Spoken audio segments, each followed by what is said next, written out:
Pour le Canada, celui qui est actuellement en tête de cette compétition après le programme court, Jeff Buttle, 23 ans, vice-champion du monde cette année sur la glace de Moscou. C'est dire qu'il s'agit d'un redoutable adversaire en perspective pour Brian Joubert. Pour le Canada, Jeff Buttle.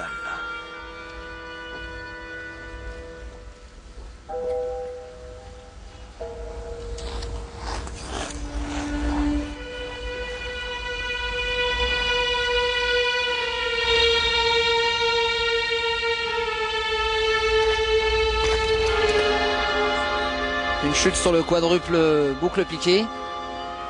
Alors est-ce que ça va pas le déstabiliser pour la suite du programme? On va voir ça tout de suite.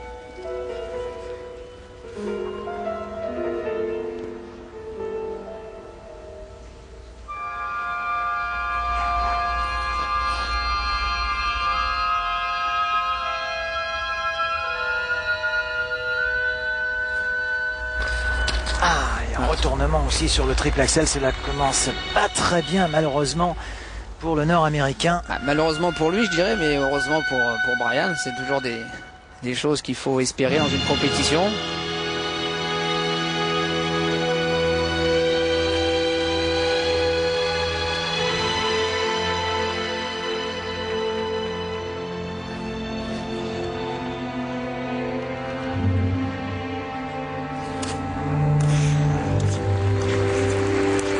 Belle combinaison de 3 sauts enchaînés avec un triple load, double piqué. Alors ça rapporte des points aussi. Donc c'est vrai qu'il a perdu quelques dixièmes là, sur le quadruple et le triple axel où il s'est retourné. Mais regardez cette pirouette par exemple, il va remporter pas mal de points qui pourraient faire valoir autant qu'un quadruple presque. Peut-être pas sur cette pirouette, mais ce genre de détail pourra lui ramener beaucoup de points et pourrait être gênant sur la note technique et sur les composantes également.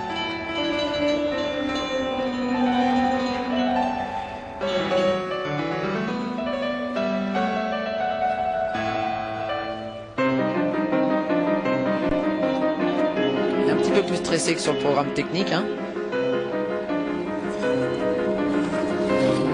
programme court hier il s'est baladé.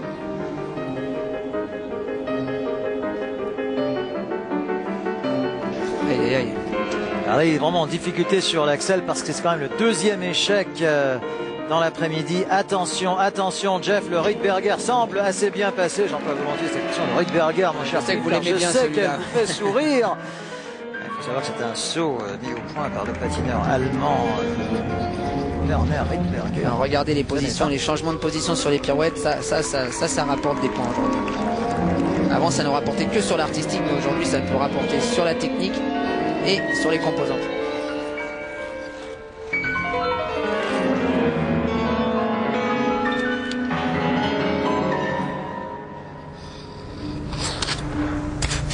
Ah voilà, cette fois-ci le loot se passe bien.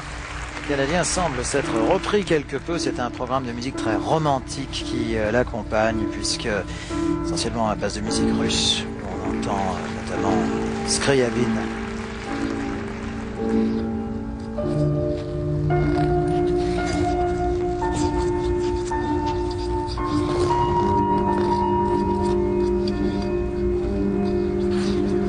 C'est un choix musical qu'il faut bien vivre, hein. Sinon ça peut vite lasser les gens. Ça c'est ce célébrissime concerto de Marcello repris par Bach à l'époque. Un piano divin qui l'accompagne vraiment.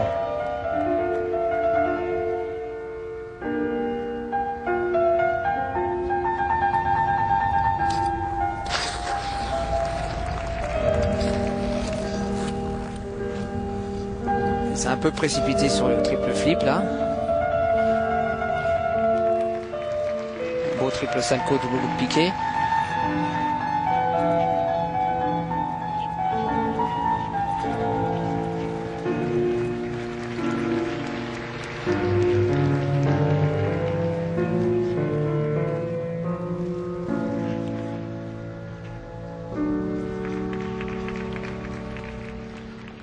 J'ai bonne mémoire, cette musique que nous entendons était le générique de ex Antenne 2 il y a de ça quelques années, vous n'étiez pas encore né. Alors ces composantes dont vous parliez sont donc déjà le patinage lui-même, l'impression laissée au juge, les transitions, c'est très important. Les transitions entre chaque saut, entre chaque prise d'élan, par exemple, s'il y a un mec qui fait que des croisés et l'autre qui s'amuse à faire des retournements partout avec des positions de main différentes, forcément ça coûte des points.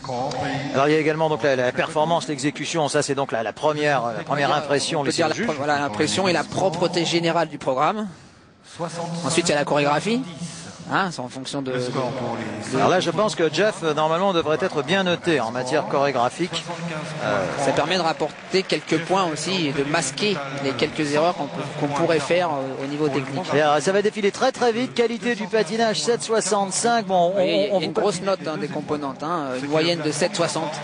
Il passe actuellement en tête de la compétition. En attendant, évidemment, Brian Joubert.